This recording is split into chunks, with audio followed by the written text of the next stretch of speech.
दशरथ जी इतने आनंद में हैं, विश्वामित्र जी से कहा, अरे के ही कारण आगमन तुम्हारा। सरकार कैसे आना हुआ? कहू सो करत न लावऊं वारा। आप आदेश करो, आपके कहने में देर हो रही है, मेरे करने में देर नहीं होगी। विश्वामित्र जी ने सोचा, अब तो खुद ही कह रहे हैं बोल दो, अब बोल देता हूं।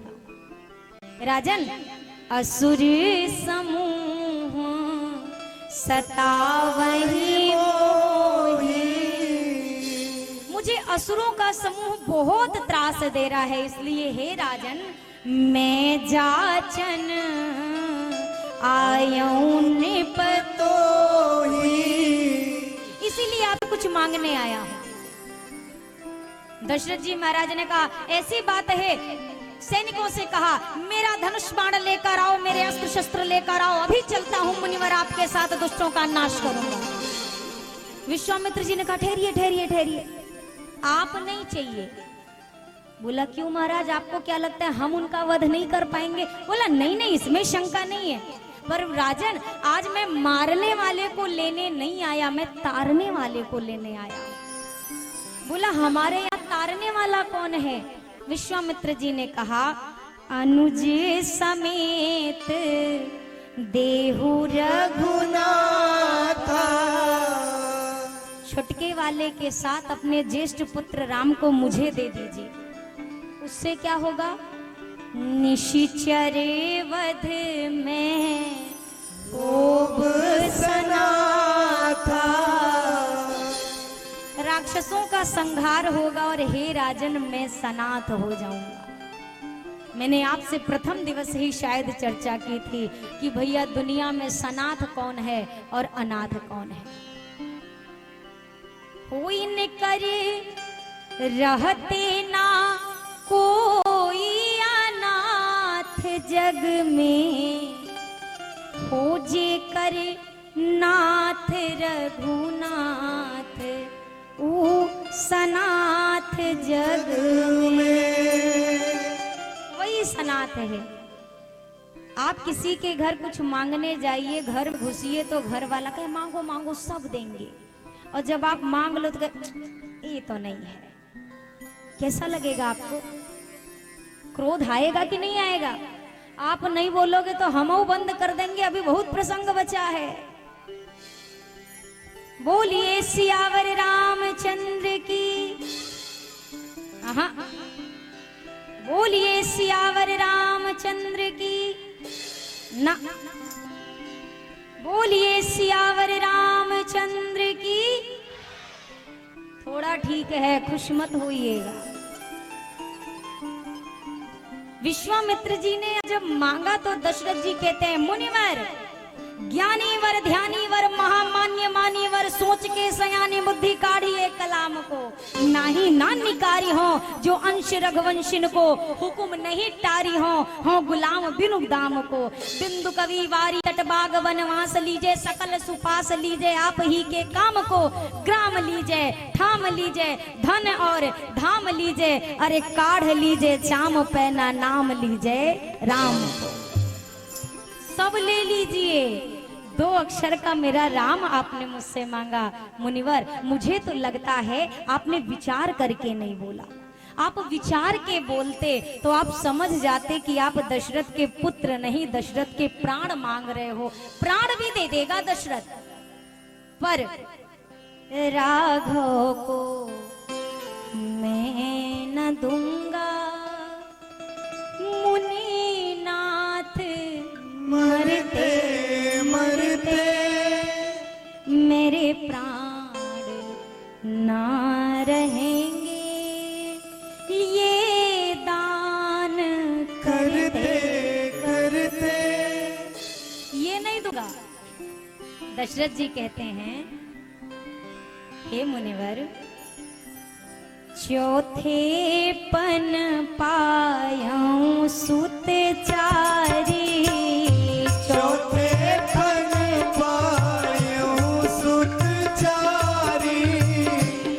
प्रवचन नहीं कहूं विचारी।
चौथेपन की अवस्था में मुझे ये 4 पुत्र रत्न मिले हैं, अभी तो जी भर के देखा भी नहीं और आप कहते हैं दे दो। मुनिवर 2 अक्षर का राम नहीं दूंगा, 2 अक्षर का सब ले लो, भूमि ले लो, धन ले लो, कोष ले लो, मेरा सर्वस्व ले लो, यहाँ तक कि 2 अक्षर के मेरे प्राण भी ले लो सरकार, पर राम को नहीं दूंगा। विश्वामित्र जी मन ही मन प्रसन्न हो उठे, सोच रहे हैं अब मैं समझा कि भगवान हम जैसे बैरागी को छोड़कर आप जैसे गृहस्थी के घर क्यों आया है। मन ही मन सोचते आए थे, प्रभु विचित्र है आपकी लीला, मैं घर छोड़कर वन गया कि आप वन में मिलोगे, आप वन छोड़ के घर में आ गए, तो मेरी भी बात सुनो सरकार, आपने मेरा वन छुड़ाया है, मैं आपका घर छुड़ा दूंगा, और अगर आपने मेरा वन बसा दिया, वचन देता हूं आपका घर बसा दूंगा। विश्वामित्र से दशरथ जी ने कहा नहीं दे सकता।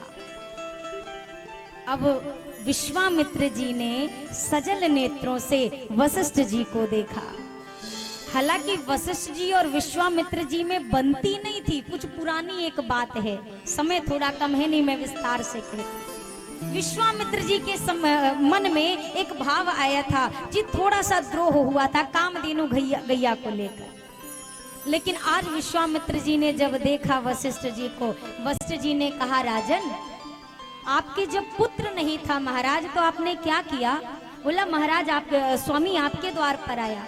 बोला फिर क्या हुआ? बोला आपने यज्ञ किया। बोला आपको कितने पुत्र चाहिए थे? बोला हमें तो एक ही चाहिए था। बोला कितने मिले? बोला 4 मिले। किसने प्रदान किया? यज्ञ भगवान ने दिया। तो महाराज अगर आपको यज्ञ भगवान ने 4 पुत्र दिए हैं और उन्हीं यज्ञ पर संकट आया, तो 4 में से क्या 2 बेटे उनकी रक्षा के लिए नहीं भेज सकते? अब दशरथ जी के शब्द सुनिए, प्रभु राम देत नहीं बनई गोसाई। दशरथ जी कह रहे अरे मैंने मना कब किया कि मैं नहीं दूंगा? बोला आप ही तो नहीं दे रहे हैं। बोला मना नहीं किया, देते बन नहीं रहा है। आपके घर कोई आए, आपका वो 2 पहिया 2 चक्का मांगने, बाइक आपकी, बोले भैया बाइक दे देते, थोड़ा सा ये मार्केट तक जाना था, दुबग्गा तक, पहले कहो आप घुसो। बोलो भैया, बोला हाँ भैया कोई काम था क्या? हाँ हाँ काम तो था। हाँ हाँ बताइए ना बताइए। अरे वो बाइक चाहिए थी। तो अब अरे 2 मिनट पहले आए होते, जस्ट अभी हमारा भी निकलने का ही प्लान हुआ है। 2 मिनट पहले बताते तो हम कल का रख लेते, आपने अभी अभी बताया। अब क्या करें, अब फिर कभी। अब ये आदमी ना दे रहा है ना मना कर रहा है, ये ना दे रहा है ना मना कर रहा है। दशरथ जी भी ना दे रहे हैं ना मना कर रहे हैं। गुरुजी ने कहा दे दो, बोला देते बन ही नहीं रहा है। क्यों नहीं बन रहा है? दशरथ जी ने कहा ये राम जी हमारे अकेले की प्रॉपर्टी नहीं है ना, ये तो ट्रस्ट की संपत्ति है, जिसके मेंबर अनेक हैं, पर इसको खरीदने बेचने देने लेने का अधिकार किसी के हाथ में। मुनि जन धन सर्वस शिव प्राणा, मुनियों के धन है, जन के सर्वस्व हैं, भोले बाबा के प्राण हैं। अब बताओ अकेले कैसे दे दूं? इतने लोगों का सिग्नेचर चाहिए ना देने के लिए। जब ये हाँ कहे तो मैं दे सकूं, कैसे प्रदान कर दूं?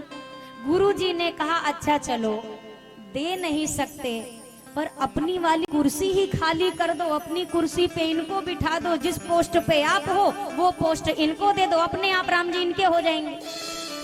दशरथ जी ने कहा हाँ ये कर सकता हूं।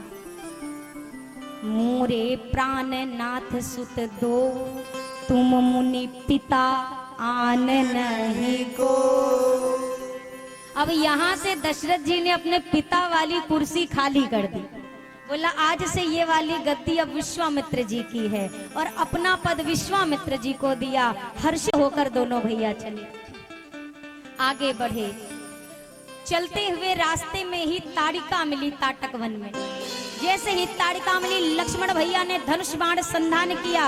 राम जी ने कहा लक्ष्मण बाण नीचे करो, अबला है। तब तक विश्वामित्र जी ने कहा नहीं नहीं राम जी अबला नहीं है, बहुत भारी बला है, तुरंत संहार करिए। एक ही बाण प्राण हरि लीना, दीन जानिते ही निज पद दीन्हा। अब अपनी गति प्रदान की। आगे प्रभु पहुंचे। प्रातः काल के समय यज्ञ आयोजित हुआ। मारीच सुबाहु अमंगल द्रव्य लेकर दौड़े। प्रभु ने सुबाहु को अग्नि बाण से जलाकर भस्म किया। लक्ष्मण भैया ने बाकी सेना का संहार किया और मारीच को राघव जी ने बिना फर का बाण मारा। वो समुद्र उस पार जाकर गिरा। जय जयकार हुई। विश्वामित्र जी ने बला और अति बला नाम की दो विद्या प्रदान